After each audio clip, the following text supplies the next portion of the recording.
Hello everyone, today's lesson is lesson 10, part 1, the subtracting 0 and 1 facts and the difference of 0 and 1 facts. So all of these numbers are subtracting 0 facts. So up on A, I'm going to write this is subtracting 0. Okay, subtracting 0. What happens when I subtract 0 from a number? Well, if we look, 0 minus 0 is 0, 1 minus 0 is 1, 2 minus 0 is 2. So when I subtract by a 0, the answer is the same as the number 0 is subtracted from.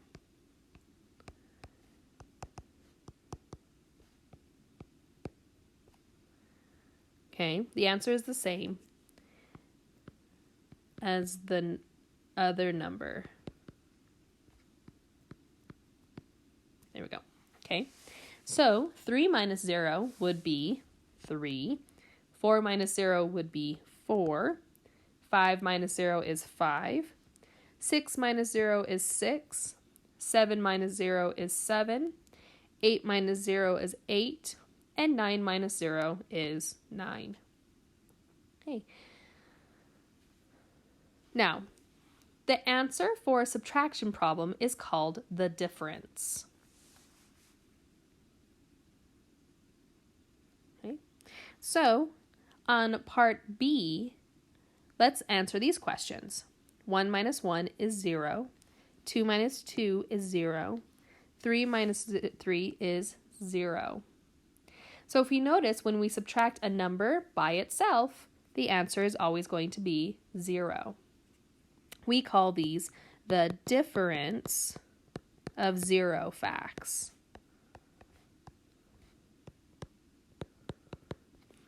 Okay, so 4 minus 4 would be 0.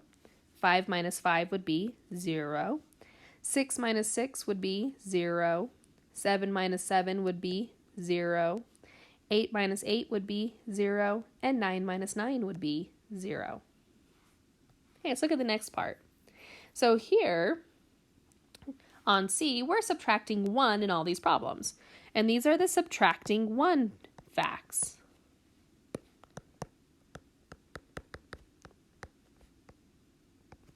Okay. All right.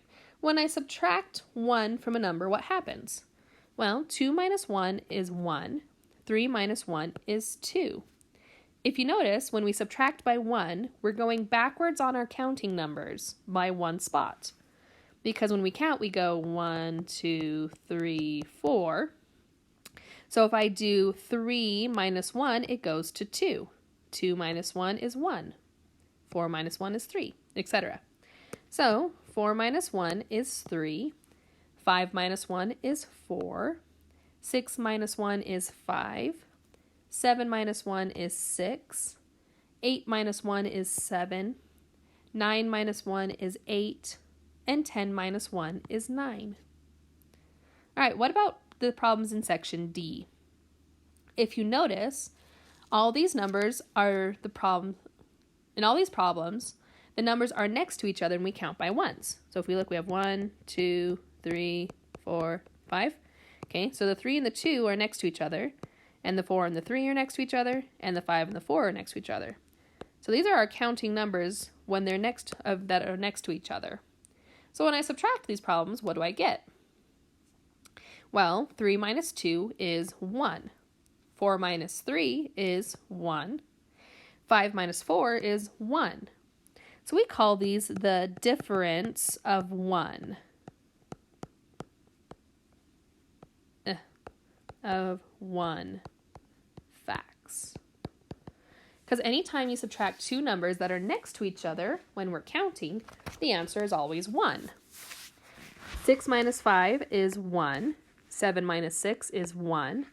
8 minus 7 is 1. 9 minus 8 is 1. And 10 minus 9 is 1. Okay. All right. The second part of this lesson is on problem solving. So problem solving strategies, on this one, we're going to use logical reasoning and make an organized list. Okay. So when we solve a problem, there are 4 steps, a word problem. The first step is to understand the problem. Then you want to plan how you're going to solve it.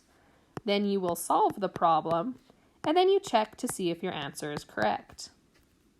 Okay, so let's read the information for understand. Okay, so when we want to understand, we need to figure out what the problem is asking for. So let's read our word problem. Steve's birthday is between May 9th and May 23rd. The date of his birthday is not an odd number. The sum of the digits is 9. Show how to find the date of Steve's birthday. So what are we trying to, so we're going to underline what we need to show. So what do we need to show? We need to show how to find the date of Steve's birthday. To be able to do this, we need to know what we know. So we're going to bracket the information that's important. Well, we know it's between May 9th and May 23rd. It's not an odd number. And the sum of those digits equals to 9. Okay, so that's all the information I need. Now we understand. Now we're going to plan how to solve the problem. And when we make a plan, we choose a problem-solving strategy. Today we're going to use the strategy, use logical reasoning, and make an organized list. When we use logical reasoning, we use clues in the problem to help us solve it. So, first thing I'm going to do when I plan is I'm going to list the dates between May 9th and May 23rd, because his birthday has to be somewhere in between there. Do I need to list 9 or 23? No, because the dates are between these two. So the next number would be 10, 11, 12, 13, 14, 15, 16, 17, 18, 19, 20, 21, 22. So I don't need to do 23 because I know that the birthday isn't 23 or 9. It's got to be in between. Okay, so the next information I know is that it's not an odd number. Okay, so we could either just listed the even numbers, or I can actually just cross off all the odd numbers. So I'm going to go ahead and cross off the odd numbers. So that's 11, 13, 15, 17, 19, 21. Okay. The next clue is that the sum of the numbers is 9. So we want to add all these numbers together to see if sum of the digits is 9. So what I'm going to do is I'm going to add these digits together. So I've got 1 plus 0 is 1. 1 plus 2 is 3. 1 plus 4 is 5. 1 plus 6, let's choose a different color, is 7. 1 plus 8 is 9. 2 plus 0 is 2. And 2 plus 2 is 4. Ooh, that was a terrible color to choose. There we go. Okay, so what is the date of Steve's birthday? Since the sum of the digits has to equal 9, his birthday is going to be May 18th. Okay, so we've solved the problem. Now we need to check. To check the answer, I read the problem again. So Steve's birthday is between May 9th and May 23rd. The date of the birthday is not an odd number. The sum of the digits is 9.